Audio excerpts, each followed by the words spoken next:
People's Assembly members' debates focus on the services and economic situation and the combination of efforts to protect Syria.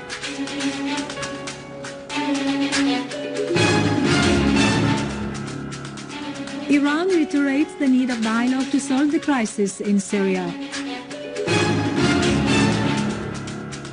Hundreds of Palestinian prisoners start a hunger strike in solidarity with their other fellow prisoners in Israeli occupation jails.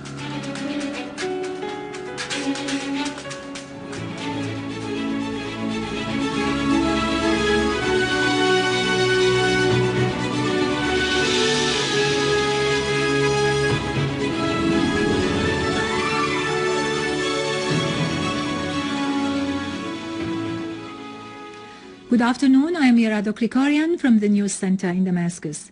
The People's Assembly resumed its sessions today, headed by Assembly Speaker Muhammad Jihad al-Laham in the presence of the members of the government. The Assembly listened to the interventions of its members that focused on the government's measures to overcome the difficulties that resulted from the crisis and the ways and means to improve the livelihood situation of citizens and provide basic commodities. The People's Assembly members affirmed that national action is everybody's responsibility and requires cooperation among all sides and authorities. They called on the government members to present creative thoughts and clear visions for the future.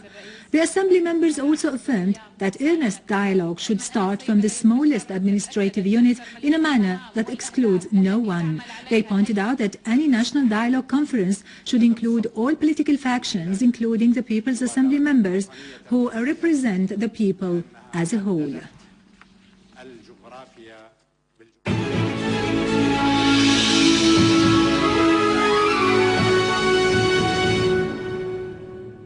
Iranian Vice President Mohammad Rida Rahimi has condemned some countries' continued support of terrorism in Syria, holding them responsible for the Syrian people's bloodshed.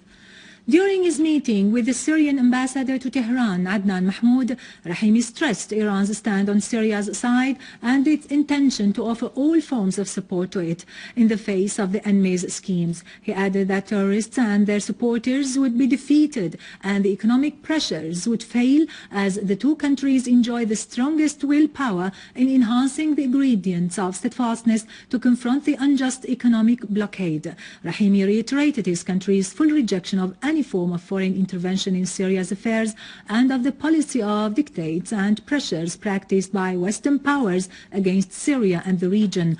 On his part, Ambassador Mahmoud expressed thanks and gratitude for Iran's stand in support of Syria, referring to the need of doubling efforts in order to invest all available potentials in both countries to contain the repercussions of the economic war which threatens citizens' livelihood. Iran has affirmed the need of national dialogue to solve the crisis in Syria, expressing readiness to help bring about such dialogue between the government and the opposition. The Iranian stand has been voiced by Iranian Foreign Ministry spokesman Mehman Parast, who described national dialogue as positive and constructive. He stressed the need for the USA and Western countries to abandon the policy of threats and officially recognize Iran's rights to the peaceful use of nuclear technology. The Iranian spokesman said, "Logic should govern the negotiations between Iran and the 5+1 group." He added that the upcoming meeting of the group presents a good opportunity to discuss differences between the two sides. He pointed out that American interventions in internal affairs and the U.S. constant animosity towards the Iranian people and its selective dealing in the region are proofs of Washington's bad intentions. The Iranian spokesman said Iran is to the forefront of the countries that look forward to comprehensive disarmament of weapons of mass destruction, as it had already proposed this particularly in the Middle East, including the Zionist entity. Russian Ministry of Defense took a decision to keep the warships in the Mediterranean in light of the results of the naval exercises which were conducted last month. A source in the Russian Ministry of Defense said guard ship Smith-Levy, along with a number of supply ships, are already in the Mediterranean to be followed after a short time by large landing ships such as Kaliningrad and Alexander Shebalin from the Batlik fleet, which have also sailed from Novorossiysk. In addition to that, the large landing ships Saratov and Azov from the Black Sea fleet will arrive into the region at the end of the current month. The source added that the number of the ships in the region and their type will be determined according to the development of the situation in the future. Russian Deputy Foreign Minister Gennady Gatilov said that Russia rejects endeavors to refer the crisis in Syria to the International Criminal Court. Meanwhile, Russian Minister of Emergency said that 2 planes carrying humanitarian aid to Syria arrived at Lattakia airport today. Spokesperson for the Russian Emergency Ministry, Irina Rossios, confirmed that the 2 Russian emergency planes, L-76 and L-62, took off today from Ramenskoye airport in Moscow, heading towards Lattakia airport. The first plane was carrying electric equipment, while more than 11 tons of food items were on board of the second one. Our army units have confiscated 2 cars loaded with weapons and ammunition and eliminated a number of terrorists who had been smuggling weapons and committing acts of kidnapping and vandalism in Shamsin in Homs suburbs. A military source said the weapons confiscated included anti-armor missiles, mortar shells, artillery shots, RPGs shells and a BKT machine gun. The source added that all the group's members were killed or wounded.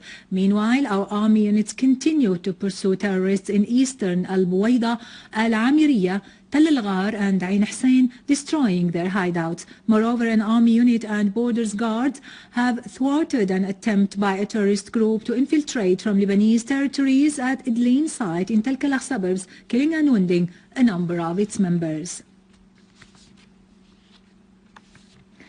In Idlib suburbs, a number of terrorists were killed and wounded during clashes that erupted last night over differences in sharing materials they had stolen from citizens' properties and services institutions in the village of Kilia in Abu Dhuhur.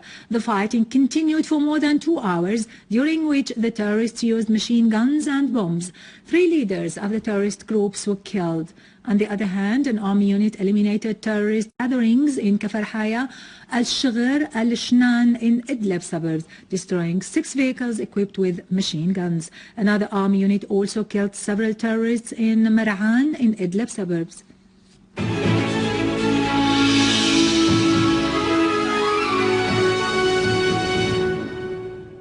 In occupied Palestine, more than 800 Palestinian prisoners in Israeli prisons have started a hunger strike in solidarity with their fellow prisoners who have been on a hunger strike for several months. The prisoners' hunger strike came to protest the Israeli policy of health carelessness and the solitary confinement of the Palestinian prisoners. Coincided with the strike, several public activities and protest marches were held in different parts of occupied Palestine to show solidarity with the Palestinian prisoners. In Egypt, a sit-in continued in Port Said and several other cities for the 3rd consecutive day. Egyptian security forces stormed at Tahrir Square in an attempt to force the protesters to depart, while the demonstrators started pelting them with stones. Egyptian sources said the security forces were able to remove the barricades which were erected by the protesters at the entrances of Tahrir Square before the police retreated again in case of renewed clashes with the demonstrators.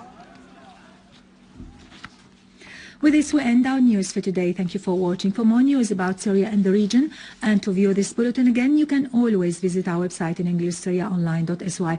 Now to latest business and market news with Nariman Qassam after a short break.